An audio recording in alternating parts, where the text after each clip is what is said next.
there was a genuine, I would want to say at this point, a genuine mistake on behalf of the mayor, where he is mistaking notice to terminate with the notice you have to give by law to the union.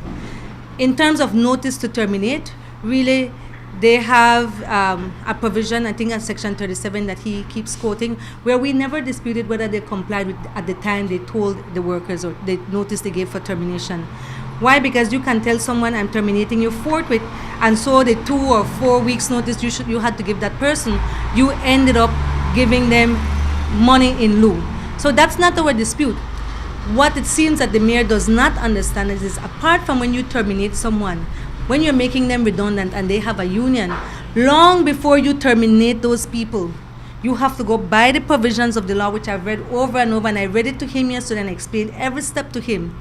Long before you terminate those people or even decide that you will terminate them, you need to contact the union. I believe he genuinely made a mistake, because when I was explaining it to him in person, I literally took out the legislation and read through step by step and told him what it said.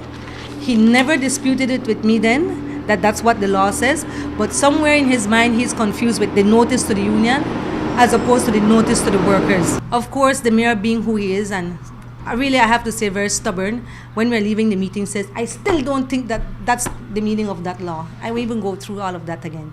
I'm ready to move on. So this is the breakdown. They told us 8 of them, absolutely they do not want them to work with them anymore, and they're not even recommending them to work with the new company. 3 of them will be absorbed as park rangers because it's just like security officers, a point we had made previously.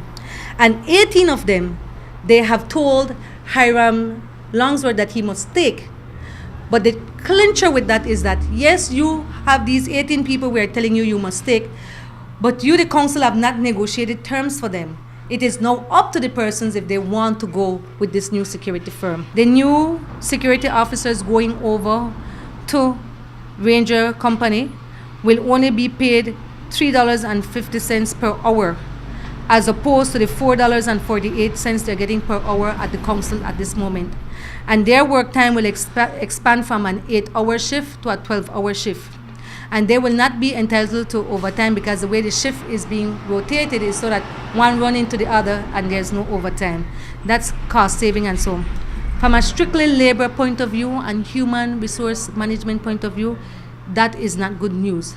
In terms of the notice, how important a role does it play? Whether it be 1 month or 1 day, because the mayor, he said take it or leave it, it's going to happen. He's hell-bent on privatizing the department and moving the security officers to Ranger Security. Well, you know, with all due respect to the mayor, he is not above the law. I could sympathize with him with his position that he went about doing this without our involvement, but the law makes it clear. I don't even know. I tired read the same section to you all. I'll give you a copy today. But can't he postpone the privatization to another 2 months and give you that 1 month? Yes, he can. But that is why, if we can't agree, we are being lenient when we say, okay, we know we're entitled to the month, but we feel that we can work it out in 2 weeks. If he can't come to terms with that, the labor commissioner has to step in. The law is clear that the labor commissioner has that power.